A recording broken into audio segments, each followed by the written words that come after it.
Hello à tous, je vous retrouve aujourd'hui dans une nouvelle vidéo. J'ai pas publié de vidéo dimanche parce que j'étais au travail, enfin entre guillemets, j'étais en train de préparer cette vidéo. C'est une vidéo couture, j'ai fait plein de créations pendant ce confinement. Ça fait 5-6 jours que j'y suis et que j'ai fait plein de choses que j'avais envie de faire depuis des mois et j'avais juste la flemme de me remettre à la couture. Là je m'y suis mise et je suis plutôt contente des résultats. La plupart des trucs est portable, c'est ça souvent... Parce que souvent je fais des trucs en couture et à la fin je les porte jamais parce que les finitions sont pas assez belles. Mais je commence à m'améliorer je trouve et à faire des trucs potables. Donc je vais vous présenter tout ça. Il y a des thrift flips. Donc des choses que j'avais achetées en friperie, soit trop grand, soit qu'au final j'aimais pas certains détails et du coup que j'ai remodifié à la machine à coudre. Il y a des tops que j'ai fait de A à Z, donc avec du tissu de seconde main. J'ai un bac entier chez moi de tissu et à chaque fois je me dis qu'il faut que je l'utilise. Bon, du coup là c'était l'occasion. Et il y a du custom, j'ai customisé des Air Force One que j'avais depuis des lustres et que je mettais plus tout simplement, les blanches, vous allez voir dans tous les cas. Il y a aussi de la broderie, j'ai commencé la broderie là pendant ce confinement parce que je voulais faire mon logo sur un pull. De toute façon vous allez voir, je suis plutôt contente du résultat. Vous allez voir que dans cette vidéo j'ai montré comment je faisais toutes mes créations. Il y a des créations que j'ai plus détaillées que d'autres parce que ça dépend, des fois où j'étais plus fatiguée, j'ai oublié de filmer, mais je vais vous expliquer tout en voix off pour que ce soit bien clair pour vous.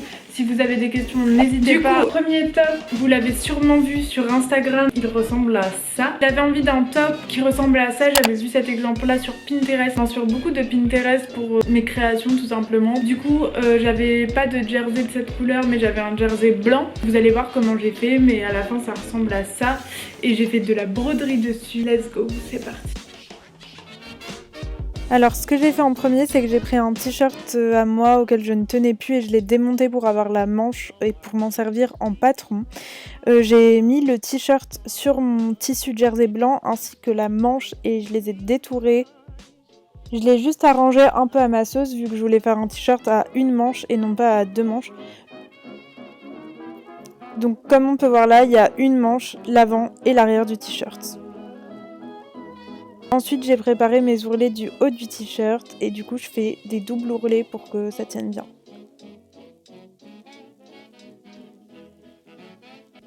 Ensuite, j'ai posé à l'envers le côté avant sur le côté arrière et j'ai fait les coutures côté et en haut. J'ai pas filmé le moment où je posais la manche, mais je vais vous montrer après dans un autre tuto comment on fait. Ensuite, on s'attaque à la partie broderie. Du coup, j'ai dessiné mon logo. En fait, j'ai mis mon téléphone en dessous du t-shirt en transparence. On voyait le logo. Je l'ai redessiné au fluo et après, c'est parti pour la broderie. Pour la broderie, j'ai pas vraiment regardé de tuto. J'ai fait juste un point qui me semblait être le plus ressemblant à ceux qu'on peut voir sur les t-shirts où il y a des logos de marque en fait. Ça prend quand même beaucoup de temps. Je dois dire que j'ai mis au moins 2 soirées pour faire tout mon logo. Mais vraiment, ça valait trop le coup.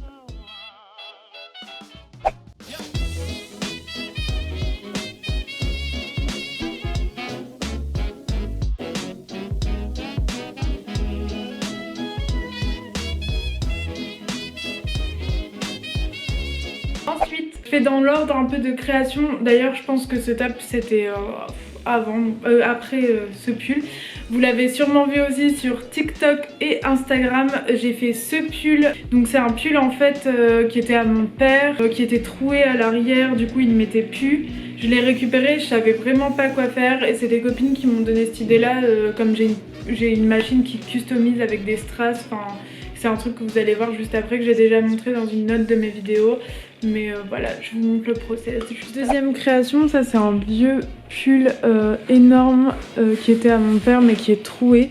J'ai dessiné mon logo entre guillemets qu'il y a sur toutes mes vidéos à la craie. Et là je vais prendre ma customiseuse à strass et je vais voir si j'ai assez de strass blanc, sinon je mettrai des strass multicolores.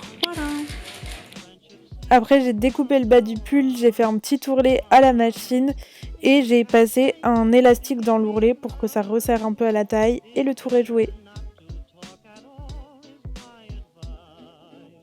Avec les chutes du bas du pull, j'ai fait un chouchou et un petit bandeau assorti. Je trouve que ça rend vraiment très bien.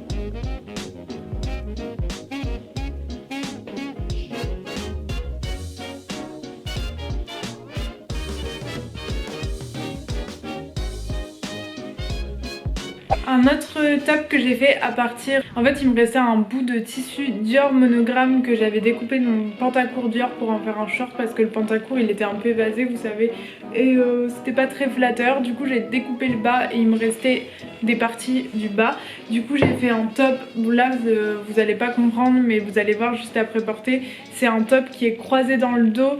Je voulais en faire un comme ça depuis quelques temps. On voit beaucoup ça sur les réseaux sociaux. C'est totalement dos nu. En fait, la partie top c'est juste à l'avant et derrière c'est complètement nu et c'est croisé avec des ficelles. Du coup, j'ai fait... Donc pour ce petit top super simple, j'aurais besoin de 2 rectangles de tissu. Je vous avoue que j'ai pas trop mesuré, j'ai fait en fonction du premier tissu Dior que j'avais. J'ai aussi pris 2 bandes du tissu beige pour faire les bretelles que je vais venir coudre et retourner par la suite. Et je vais encore prendre 2 petits rectangles de tissu que je vais utiliser pour faire les passants. Encore une fois, je vais venir les coudre à la machine. Donc j'utilise cette technique que j'ai pas inventée. Vous devez les plier en 2, les coudre avec une couture droite et ensuite venir les retourner et ça vous fait une jolie ficelle. Après ça, j'ai mis l'avant sur l'arrière comme d'habitude. J'ai aussi glissé les 2 bretelles dans les coins du haut du rectangle ainsi que les petits passants sur les côtés. J'ai mis des épingles pour que tout tienne et j'ai tout cousu en haut comme ça et sur les côtés et tout tient ensemble en fait. J'espère que mon explication elle est compréhensible et à la fin j'ai cousu le bas du coup de ce rectangle pour que ça fasse mon petit top, aussi simple que ça.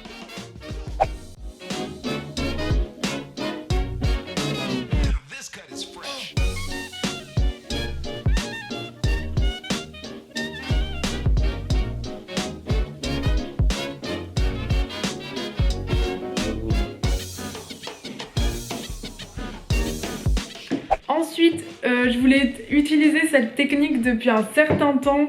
C'est les tops, vous savez, avec un espèce de corset. Enfin, on voit au niveau des seins une... Comment expliquer ? Ça va vous parler dès que vous allez voir. C'est un peu comme les tops Ayam Gia où c'est vraiment bouffant au niveau des seins. Et du coup, ça a été vraiment compliqué de faire ce top. Enfin, je trouve que c'est quand même quelque chose de compliqué de faire un côté bouffant et tout. J'ai regardé plusieurs tutos, j'ai finalement réussi. Après, c'est pas parfait, mais du coup, je l'ai fait avec un tissu en velours noir que j'avais récupéré chez ma grand-mère.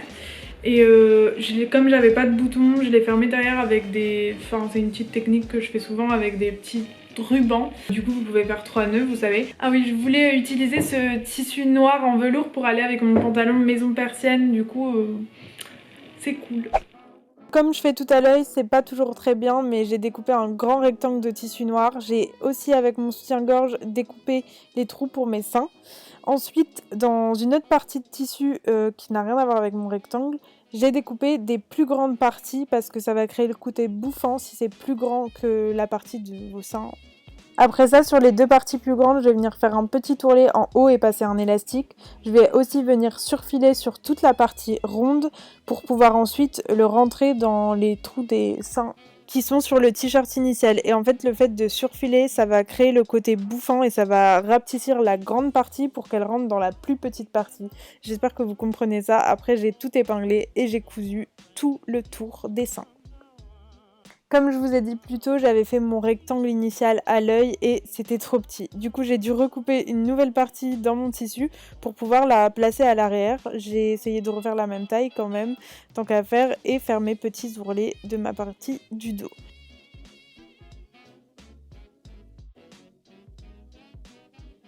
Le truc, c'est que je voulais fermer quand même mon petit top pour pouvoir l'ajuster à l'arrière. Donc j'ai redécoupé l'arrière, la partie que je venais d'ajouter, pour pouvoir ensuite faire des petits ourlets et mettre mes petits rubans pour faire les nœuds et pouvoir nouer comme je veux à l'arrière. Dans le même tissu, j'ai aussi découpé 2 grosses bretelles que je vais venir coudre et retourner, toujours la même technique. Et j'ai aussi découpé les petits bouts qui vont servir de ruban, donc c'est toujours avec la même technique, la technique de l'épingle à nourrice pour les retourner quand ils sont trop fins. J'ai mes 3 rubans que je vais venir découper en 2 pour pouvoir faire les parties des 2 côtés quoi, qui vont se nouer ensemble. Et je vais les coudre à l'arrière de mon top. Voilà, après ça ce sera fini et notre top sera tout beau.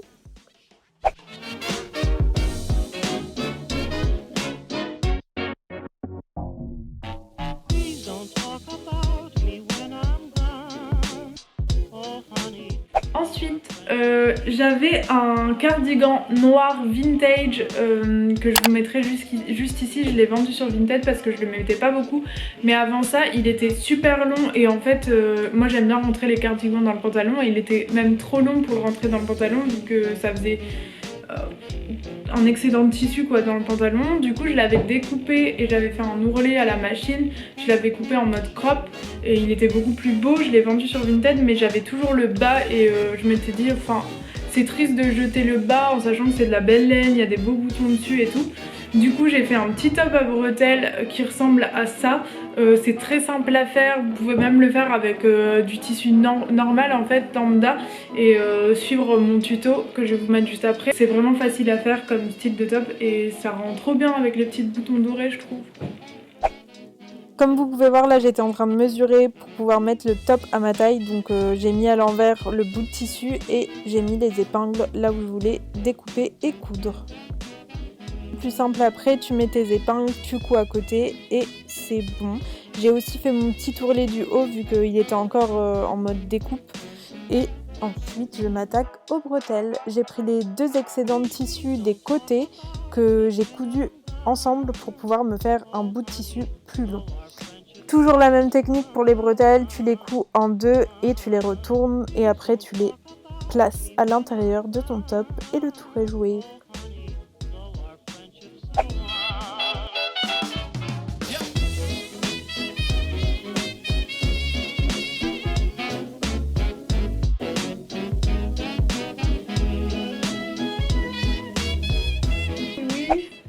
Ensuite, j'adore les corsets Vivienne Westwood et toute la trend autour des tops un peu genre qui finissent en V.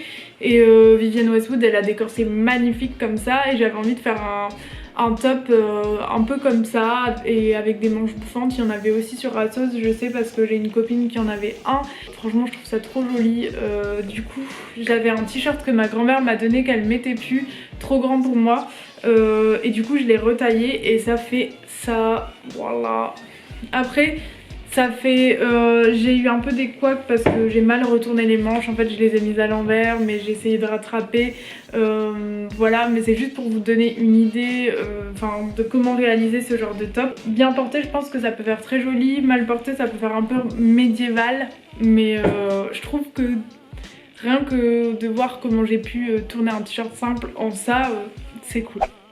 On s'attaque aux manches bouffantes, du coup pour faire des manches bouffantes votre patron il doit ressembler à ça. Ensuite j'ai retaillé mes côtés de t-shirt pour qu'ils soient moulants et à ma taille, donc je me sers d'une craie encore et je trace une ligne pour pouvoir couper les deux côtés et le remettre à ma taille. Ensuite je vais venir tracer un petit trait pour savoir où mon bas du t-shirt va s'arrêter. J'ai quand même mesuré pour que ce soit au milieu et je vais venir tracer mes triangles, pareil pour que ce soit symétrique avec ma règle. Et après ça, je découpe le tout, je laisse de la place pour faire mes ourlets, donc c'est pour ça que ça c'est pas très propre là, c'est parce que je vais faire mes ourlets.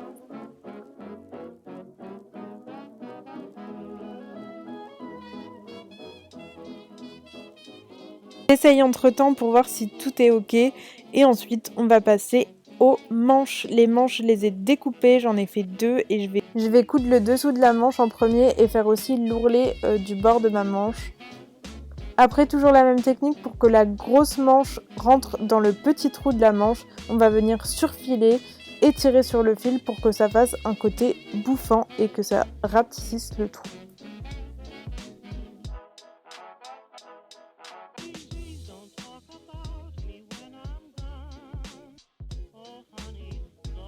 C'est là que j'ai eu un petit couac, j'aurais dû retourner la manche, mais voilà, j'ai passé la manche à l'intérieur du trou et j'ai mis mes épingles pour pouvoir venir coudre tout le tour. Une fois les manches assemblées, je vais me concentrer sur le bas de la manche et je vais placer mes élastiques dans l'ourlet que j'avais fait précédemment. Ensuite, pour la petite décoration qui fait vraiment corset, je vais faire la technique du ruban que je vais retourner et que je vais venir coudre sur mon top.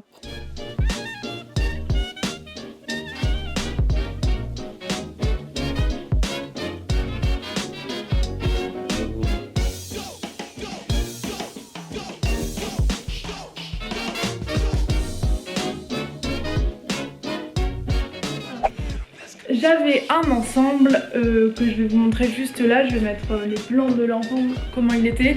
Je l'avais acheté à Emmaüs à Lille, c'était une grande taille et très mal coupé je trouve, parce qu'en fait j'aurais pu juste retailler le pantalon, mais il était vraiment bizarrement coupé du fait que j'avais pas totalement confiance en retaillant le pantalon avec la technique du V là derrière, que ça allait faire beau, surtout qu'il n'y avait pas de fermeture éclair, donc cette technique là tu peux remettre le pantalon à ta taille, mais après comment tu rentres dans le pantalon, ça c'est compliqué. Il aurait fallu que je pose une fermeture éclair et tout. Du coup j'ai fait un ensemble veste et jupe à la place. Du coup j'ai transformé le pantalon en jupe, vous allez voir cette façon de porter, et j'ai raccourci la veste. Vous allez voir tout le process juste après, et je trouve que ça fait carrément année 2000. Pour la veste, je vais condamner la fermeture éclair et je vais tout simplement couper dedans pour la croper et faire mon petit ourlet. Ensuite pour le pantalon, avec mon découvite, je vais venir découdre le bas du pantalon pour que ça fasse qu'un tube en fait. Et après ça, je vais venir retourner la jupe dans un sens, vous allez voir. Et je vais découper l'excédent de tissu qui fait que ce ne soit pas droit. Pour finir, je viens faire des ourlets sur toutes les parties que j'ai découpées. Et je viens rajouter un élastique en haut de la jupe dans l'ourlet du haut, ce qui va me permettre de le mettre à ma taille.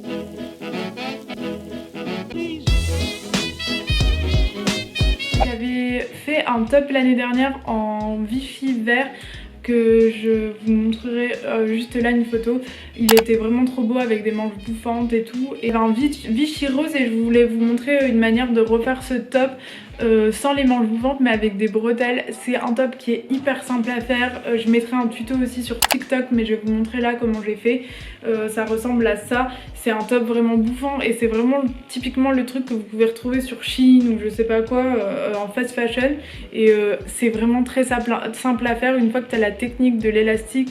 Et c'est un top je trouve qui est tout de suite hyper joli quand tu le mets en été. Donc je voulais vous montrer ce petit top. C'est parti pour le top Vichy. Du coup je vais prendre un grand rectangle de mon tissu Vichy. Je vais faire des petits ourlets en haut et en bas du rectangle. Après ça je vais venir prendre un élastique et je vais mesurer mon tour de taille et mon tour de poitrine. On va venir faire la technique de l'élastique. Du coup pour coudre l'élastique il faut tirer sur l'élastique et avancer en même temps sur le tissu. C'est ça qui va créer le côté bouffant. C'est très important de prendre l'élastique à son tour de taille, comme ça une fois que l'élastique est bien tiré, tu sais que c'est ton tour de taille et que le top tira. Ensuite je vais faire mes 4 petites bretelles. En fait ça va être 2 et 2 qu'on va nouer ensemble pour faire un côté cute. Et du coup toujours la technique des bretelles qu'on coud sur le côté et qu'on retourne. Je les couds à la fin à l'élastique du haut et le top est fini.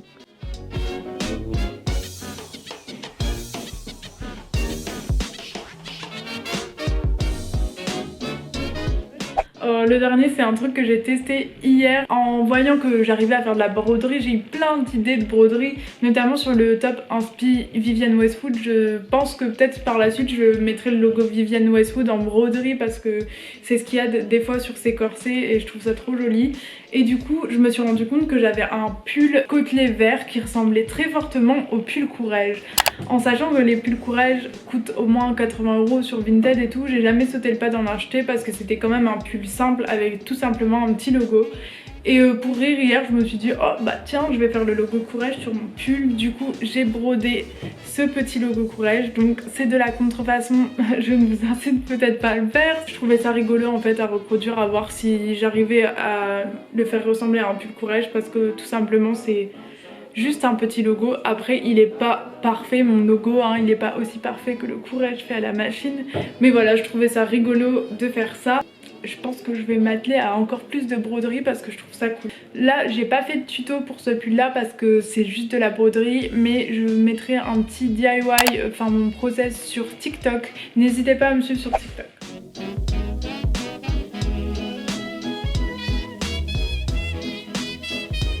Finally, j'avais ces Air Force blanches qui sont toutes simples. Je mettais absolument jamais parce que j'ai des Air Force blanches basses en Gester que je mets vraiment beaucoup, mais les hautes je les mettais jamais. Du coup je me suis dit je vais faire un petit custom. J'avais envie de faire des cerises, vous savez mon amour pour les petits fruits. Du coup voici, je dois faire l'autre chaussure, mais voici à quoi ça ressemble. J'adore le motif vache, du coup j'ai fait un motif vache sur la souche. et j'ai fait des petites cerises tout autour. Je trouve que ça rend vraiment trop bien pour l'été. Dites-moi ce que vous en pensez en commentaire, mais j'adore le rendu. Donc je vais vous montrer comment j'ai fait tout ça. En premier, je les ai nettoyés avec de l'eau, une éponge de ménage et du savon tout simplement pour qu'elles soient quand même bien blanches et qu'on puisse travailler dessus. Ensuite, j'ai fait mes motifs au crayon à papier, crayon de bois, je sais pas comment vous le dites. Et du coup, voilà. C'est important de faire les motifs au crayon de bois en premier, comme ça tu vois un peu à quoi ça va ressembler. J'ai fait mes motifs cerises et vaches. Et ensuite, je suis passée à la peinture. J'ai utilisé de la peinture pour tissu. On m'a dit par la suite que c'était pas le mieux pour les chaussures et que ça tenait pas forcément. Mais moi, pour l'instant, ça a l'air de tenir. On verra par la suite. Il me semble que vous pouvez également le faire avec une peinture acrylique si vous en avez sous la main. C'est le confinement, donc on fait avec ce qu'on a. J'ai utilisé un pinceau pour faire du nail art, donc c'est hyper précis et très fin. Et je trouvais que ça s'adaptait très bien pour mes petites cerises. Voilà les amis, j'espère que cette vidéo custom, mes créations, etc. vous aura plu. N'hésitez pas encore à me suivre sur TikTok parce que je vais pas faire des vidéos de mes créations tout le temps sur YouTube, mais en tout cas je continuerai à en faire pendant ce confinement sur TikTok parce que ça va plus vite tout simplement. J'espère que vous allez tous bien pendant cette période de confinement et que vous arrivez à vous occuper. Moi j'avoue que je fais énormément de trucs vu que j'ai ma machine à coudre, ma peinture et tout tralala, donc ça va, je ne m'ennuie pas. J'espère que cette vidéo vous aura plu, vous aura donné plein d'idées. Vous pouvez réutiliser les techniques pour faire plein d'autres types de couture, hein. Je vous dis pas de faire exactement comme moi, vous pouvez faire plein de trucs différents. N'hésitez pas à vous abonner, à activer la cloche de notification pour recevoir dès que je fais une nouvelle vidéo. Et à liker cette vidéo et à vous abonner à moi aussi sur Instagram où je montre toutes les créations en avant-première. Je vous fais des gros bisous et à bientôt.